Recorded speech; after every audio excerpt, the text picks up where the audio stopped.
30 наурыз бен 10 сәуір аралығында Монғолия өз тарихында 3-ші мәрте Азия чемпионатын қабылдайды. Бұған дейін Монғолияда қалай өнер көрсетті. 2007 жылы Ұлан-Батыр қаласында өткен сары құрлықтың додасында Олимпиада чемпиондары Бақыт Сәрсекбаев, Серік Сәпиев пен Мират Сәрсенбаев топ жарған еді. Ал әйелдер құрамасының қазіргі бас жаттықтырушысы Гелдос Сайдарин, күміс жүлде еншілесе Қанат Әбутәліп пен Хамзат Гелсиханов қола жүлдегер атанды. 2012 жылы әйелдер арасындағы Азия чемпионатында Қазақстан құрамасы 2 күміс және 2 қола жүлде алды. Бұл жолы қандай ерекшелік болмақ? Азия чемпионатына 2-ші мәрте Украина мемлекеті қатысады. 2024 жылы бұл құрама 2 күміс пен 11 қола жүлде жеңіп алған еді. Бірер ай бұрын ғана Болгарияда өткен Странджа турнирінде Украинаның ерлер командасы 3 алтын, 2 күміс, 4 қола жүлде иеленіп, өздерінің әлеуеттерін көрсетті.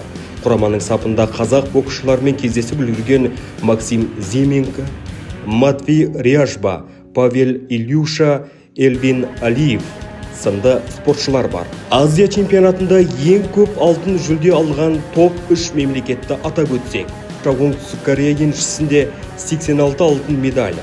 Қазақстан боксшылары 72 рет бірінші орынға көтерілген, ал Өзбекстан қоржынында 66 алтын жүлде.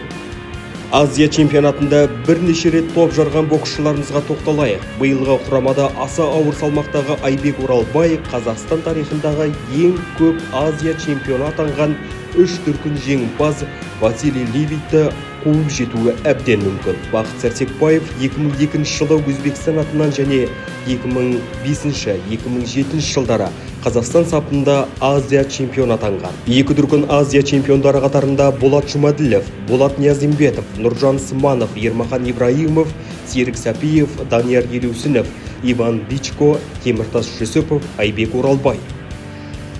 Ұлан-Батырдағы біріншілікке Қазақстан намысын қай боксшылар қорғайды? 50 келіде 2 дүркін әлем чемпионы Санжар Ташкенбай Азия чемпионатында 3-ші мәрте барады. 2022 жылы Азия чемпионы атанса, 2024 жылы күміс жүлде иеленді. 55 келіде 2 дүркін әлем чемпионы Махмуд Сабырхан 3-ші рет сары құрлықтың додасында жұдырықтасады.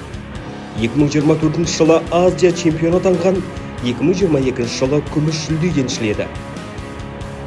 60 келіде әлем чемпионы Оразбек Асылқұлов бақ сынайды 2024 жылы Азия чемпионатының финалына дейін жеткен. 65 келіде әлем чемпионатының қола жүлдегері Ертуған Зинуллинов өз мансабында алғаш рет Азия чемпионатына барады. 70 келіде әлем чемпионы Төрехан Сабырхан ересектер арасындағы Азия чемпионатында дебют жасайды. 75 келіде әлем чемпионатының күміс жүлдегері Сабыржан Аққалықов бірінші рет Азия чемпионатында жұдырықтасады. 80 келіде Қазақстан чемпионы Ерасыл Жақпеков 3-ші рет өз мүмкіндігін алады. Ол 2024 жылға сары құрлық додасында қола жүлдегер атанған. 85 келіде Париж олимпиадасының күміс жүлдегері және әлем чемпионы Нұрбек Оралбай жүлдеге таласады. Отандасымыз 2022 жылы Азия чемпионатында қола жүлде алған. 90 келіде Сағындық Тоғанбай Азия чемпионы тағын қорғауға тырысады. Плюс 90 келіде қазіргі әлем чемпионы Айбек Оралбай барады. Ол 2022 және 2024 жылы Азия чемпионы атанып үлгерген. Ал әйелдер арасында ел намысын қорғайтын аруларымызға тоқталсақ, 48 келіде 2024 жылғы Азия чемпионатының қола жүлдегері Әйгерім Сәттібаеваға сенім артылады. 51 келіде кейінгі 2 Азия чемпионатының қола жүлдегері Жазира Орақбаева барады. 54 келіде 22 жасқа дейінгі Азия чемпионы Элина Базарова бақ сынайды. 57 келіде Азия чемпионатының қола жүлдегері Ұлжан Сәрсенбек сынға түседі.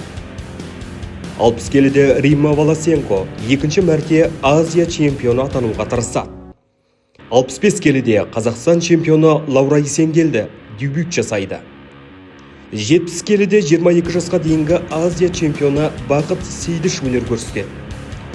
75 келіде Азия чемпионы Валентина Хальзоваға сенім артылады. Отандасымыз 2021 жылы Азия чемпионы атанып үлгерген. 80 келіде Азия чемпионатының қола жүлдегері Надежда Ребец Азия чемпионатының алғашқы жүлдесін алуға тырысады. Аса ауыр салмақта әлем чемпионатының қола жүлдегері Дина Исламбекова алғаш рет өз мүмкіндігін сынап көреді.